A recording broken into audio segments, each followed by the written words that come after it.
My talk today is entitled Planting of Hardwoods, and I'm going to talk to you about some aspects of establishing hardwoods through the use of plantations. So to begin with, why are we going to establish hardwoods by planting? Well, often natural regeneration is going to be a more commonly utilized approach for hardwood reforestation, but in some cases artificial regeneration or planting or plantations can be helpful because in some hardwood stands only small amounts of seedlings or saplings are in the understory of the species that you want. So therefore you can supplement that advanced regeneration with plantings, or actually just plant the whole site with species that are preferred. There's no provision made for regeneration prior to harvesting, and thus to ensure the desired species composition, some amount of planting or totally planting is needed. And the desired species was not even in the previous stand, or perhaps it was only present in small amounts. So therefore I'm definitely going to have to establish using by planting, bringing seed, bringing some source from another site. Or there's no trees existing on the site, such as oat fields, retired egg areas, and pasture lands, e.g. afforestation. Most definitely then I'm going to have to plant. Often some oak species is the preferred species here in the Mississippi Delta, and then in much of Mississippi when you're planting hardwoods, oak is going to be preferred. That's often, let's say cherry bark oak or some other oak. And then these oaks are, of course, are very important commercially, like cherry bark oak, and now especially white oak. White oak is extremely valuable for flooring, staves, whiskey barrels. White oak is really off the charts at this time. So some of these oak species are really valuable. They provide shelter, but they are extremely important sources of food for wildlife. Your acorns, your mass, so your white oak and then your red oak. And non-oak species certainly have financial value, and they can also be important for wildlife, but often they can have some serious negative effects on the developing of oak seedlings. And so if the oak seedlings are preferred, we're going to try to manipulate the site most for oak, and then hopefully get some regeneration of these other species through just kind of natural regeneration, particularly the like wind-blown species. Thus, plantings can be concentrated on the oaks and then allowing the other hardwoods to come in naturally. And some of this is because of the cost. The intent of hardwood plantations, as I mentioned, is often that the adjacent stands are going to serve as seed sources of the wind-dispersed, wind-blown seeding by sweet gum, red maple, and green ash. But often, unfortunately, that's only going to kind of be around the edges. If you're talking about, probably be 40 acres or more, 100 acres for sure, particularly depending on the type of forest and how much forest is around. It may not even get into the center of the stand, and that can sometimes be an issue.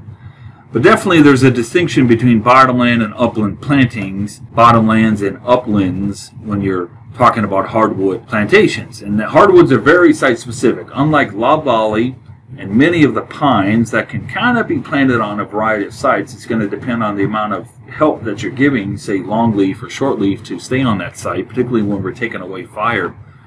But hardwoods are very site-specific, and you really need to pay attention to this. So the species is going to grow best on the soils that match that particular species, and where they can compete for moisture and nutrients. They can outcompete other vegetation.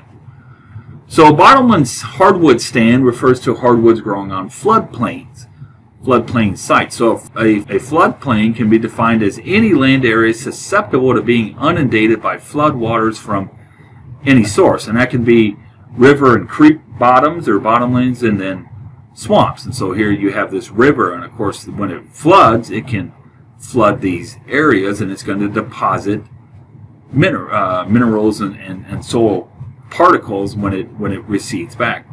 And here's another definition as well: land adjacent to a river, and the soils usually consist of clays, silt, sands, and gravels that are deposited when they recede back. So these sites then have very highly variable soils, they have a wide range of productivity and species suitability. So therefore the species are often naturally adapted to certain locations within this floodplain. And that's often driven by elevational changes. The deposition, my understanding is much of it relates to the deposition as the waters recede back. And it creates these different floodplain landforms, you could say. And then that's going to dictate much the species that are going to grow there. So little elevational changes, little as 6 inches, can completely change the site suitability, drainage, sand, silt, and clay, and then the soil texture with that structure, and then the pH. So most definitely, whenever you're establishing hardwoods, you should check the pH. Because remember, many of these sites are old fields, or they're afforested or pasture lands. And so definitely there has been crops removed for years, maybe fertilized, maybe limed. So definitely checking pH, because once again, these species are adapted to certain conditions. And then we can get into bottomlands as to whether they're major or minor floodplains, or major river bottoms or minor river bottoms. The obvious difference then is the stream size. So major floodplains have larger streams, like rivers, and then, you know, the Mississippi River, for example, would be a major floodplain. And then the minor floodplains, they're going to have smaller drainages. And that's important because they have to do with the source and nature of the sediment deposited, how deep that sediment is, and the sediment in major floodplains can come from 100 miles away and vary greatly in mineralogy and texture classes, and as I said, usually sometimes the depth. And whereas the minor floodplains, the more that deposition, that sediment is going to be more local and it's not as deep. So generally, on average, we would expect major floodplains to be more productive than minor floodplains. So this is a major floodplain and this is a minor river or stream or floodplain. And you can see that these landforms are going to result in different species compositions. So the elevation a little bit, but the soil texture, the deposition, perhaps the pH. And then you get into things like terraces, which are old floodplains over here. So these all play a role, and it's going to differ a little bit, but often the same between the minor and the major. So you definitely need to pay attention to this when you're establishing species. And here's a publication from Auburn, Management of Hardwood Forests for Timber in Alabama. It just lists many of the species that you could consider to plant, the soils that they need, and so for fertile, well-drained sites, consider cherry bark, shoemard, swamp chestnut, white oak, sweet gum, and yellow poplar. Right now, white oak and cherry bark are the most valuable oak species and probably hardwood species in general here in Mississippi, and really white oak is probably right now the most valuable. And avoid cherry bark on wet clay soils of higher pH. That pH is very important. Consider nuttall, willow oak, or green ash on those wetter sites. So definitely pay attention to that. Now there's also then some concerns for wildlife habitat, right, with the white oak and the red oak mass, the acorns, the tannins, and the lower tannins in the white oak and the higher tannins in the red oak can lead you to different planting considerations, planting ratios. That may be other species involved as well besides this white oak and cherry bark, or white oak species and the white oak group and the red oak group. If there's a red oak group and the white oak group, and they're going to have different leaves, they have different wood anatomy to some degree, they're going to have some different growth habits, particularly with the acorns. So that's very important to pay attention to what group that you're talking about when you're talking about wildlife habitat. But definitely check that pH whenever you're establishing these species. So now we can go a little bit more into the upland, and I don't know that uplands are planted as often as bottomlands. The majority of plantings that I know of with hardwood has been bottomlands, and often like with the restoration of the delta, but just bottomlands in general. But there are some, I think, plantations, uplands. So that's going to be more your white oak, your southern red oak, maybe your northern red oak are going to be more your preferred yellow poplar. And you can see here, kind of, you could probably pair some cherry bark in some of these areas, cherry bark with your white oak if you wanted to. Uplands is also, you probably really need to pay attention to the species that you're planting, but bottomlands are really complicated, can be complicated.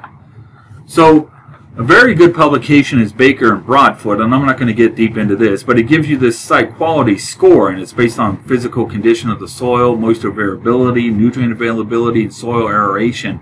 And it can really help you determine what species would be most applicable to plant on a particular site. It's been used for quite some time.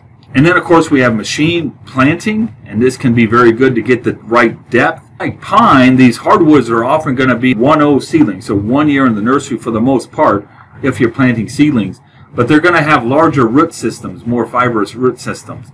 So therefore, you're going to have a bigger hole, and probably, I think in many cases, a deeper hole and certainly a wider hole to make sure that you plant the root, give the roots the proper spacing, proper layout of the roots to have good survival. So machine planting can help with that, but be careful with machine planting on the heavy clay and shrink cell soils, because off the packing machine here is really good on the right site. It'll really pack the seedling back, maybe even better than hand planting sometimes. But on those heavy clays, shrink swells, it won't pack the seedling very well, and then that's going to expose that seedling to wind and air, and it's going to dry out the seedling and then kill it. So when you're hand planting, right here, I'm going to put the seedling in more by hand rather than machine. We often have bigger, I guess you could say, dibble bars with bigger blades than you do often for pine, once again, because of the larger root systems that you're going to see relative to the pines. So reforesting by planting with hardwoods sometimes is difficult because of the cost involved. Hardwoods can often be $300 per thousand or more, and if you get into improved, it can be $500 per thousand, compared to pine that may be anywhere from about $75 or maybe $60 per thousand to $200 or $250 per thousand if you really get into the elite mass control pollinated. But more expensive than pine. Beyond that, it's probably going to be more expensive to plant in general. It's going to be more effort to plant. So therefore, often you're going to need some type of cost share, and we've seen that a lot, of course, in the delta and the bottomlands, and I think that's maybe one reason why we've seen a lot more planting in the bottoms, because there's cost shares there. And then you're going to have pair that with the site preparation, like ripping or chemical site prep, and then the early vegetation control. You could probably easily spend $300 to $500 per acre for reforestation.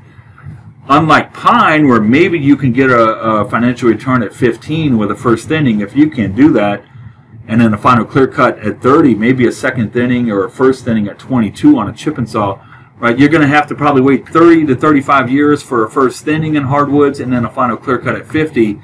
So that's a lot of upfront costs for the growth rates that you're getting. So site preparation, you can bed, you can disc, and then there's ripping or subsoiling to break up those hard pans, fragipans, traffic pans that you can get. And then you have your chemical. And especially on afforested sites for the, let's say, for grasses and so forth, and herbaceous forbs are very useful. So Emancipare and glyphosate, your kind of your chopper or your arsenal paired with your accord, are very, very common. You're going to do that the summer before planting, and it's recommended that you have at least 4 months before you plant after this chemical site prep. So usually we're going to probably chemical site prep June to September, October maybe, but right, that's when you're getting in that planting window of December to February. So you want to probably do this in June or July if you can. That'll give you the 4 months that you need before you have to put the seedling into the ground. And there may be some prescribed burning site preparation as well. Then you're going to have herbaceous weed control. So you're going to chemical site prep maybe like in, I said, June to August, June to September, October perhaps. And then I'm going to plant December to February, maybe March if I have to, but usually December to February. And then you have your herbaceous weed control. So often we're going to do chemical site prep, say like in June to August, September, maybe October. Then we're going to plant in December to February. And then, of course, though, that chemical site prep is not going to have that long-term control of the herbaceous vegetation, say in March, April, or May, once spring starts. So therefore, we're going to have to come back over the top of those seedlings. And so that's often going to be a herbaceous weed control. And that's, so the oust is a common one, but you got to be careful with the pH. Remember that pH with oust. And then there's gold or oxyfluorphin. So if there's issues with water, oxyfluorphin, gold is another one. And then for grasses like select and fusilate.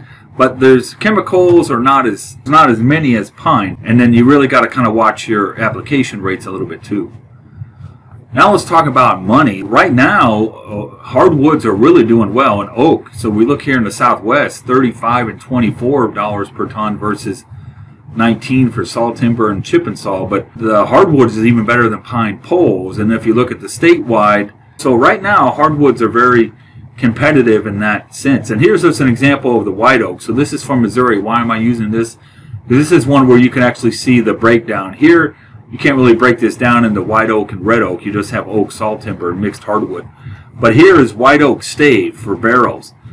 And you can see the average price is not that far behind the black walnut. Black walnut and black cherry have traditionally been our highest stumpage values of all of the species here in the United States. But black walnut and black cherry and white oak is just unbelievable right now. So you could consider planting some white oak, but who knows what the markets are going to be several years from now. So there's three types of planting stock or the sources. You have your acorns. Often going to be a little less than the bare root, but you're going to have to plant about 3x or 4x. So if you want 400 trees per acre, say at age 5 or 10, you may have to plant. You may have to establish 1,200 to 2,000 acorns. And most commonly, we're probably going to plant bare root seedlings, and these are going to be 1-0. 1 year in the nursery, no transplant. And you're often going to want a quality seedling, at about 1.5 to 2 feet tall, 8 to 10 inches long. Sometimes you can root prune, and then you're going to want 8 or more first order lateral roots and with a good root collar diameter. And you can see that these root mass here is often going to be more than the pine. Root collar diameter is going to be right there. And you can use container, but they're going to be more expensive. And there are some other types of modifications of these seedlings, but usually your bare root 1-0s are going to be overall the best seedling. And if you get too big of a seedling, remember it's going to be difficult to plant. So those bigger seedlings may survive better, but you're going to have difficulty planting them as well. Here's an example of container. Remember, you're going to plant probably from December to the end of February. You're going to be cooler days, going to have less transplant shock. And you're also going to be able to have earlier herbaceous weed control. So often, as I mentioned, in order to do this, you're going to have cost share assistance. And so there's the CRP, the WRE, EQIP, and WIP, and then the state FRDP. And in many cases, they may dictate the planting density, but definitely pay attention to whether those cost shares are Section 126 excludable, how much of that is excludable from income, because that is a source of income, and you're going to have to pay income tax on it.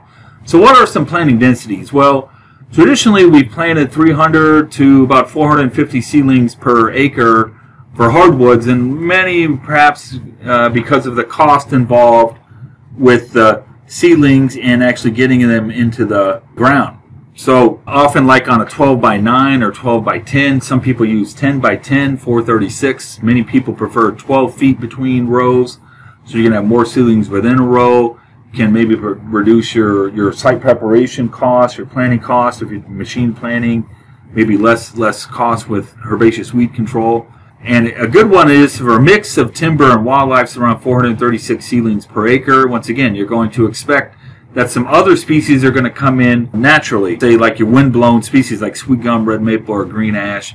Some people recommend, if you're really focused on timber, that you plant 600 to 800 seedlings per acre, and that may be better from a timber perspective, but that's going to be very expensive. Remember, your long-term, your upfront cost for financial returns at age 30, 35, age 50, that's a lot of upfront cost. So definitely consult with your forester as to the species that you should plant, the type of seedling that you're planting, the site preparation that's needed, the pH, and then the planting density given your objectives of timber versus wildlife habitat, or maybe you're environmentally minded, and so forth.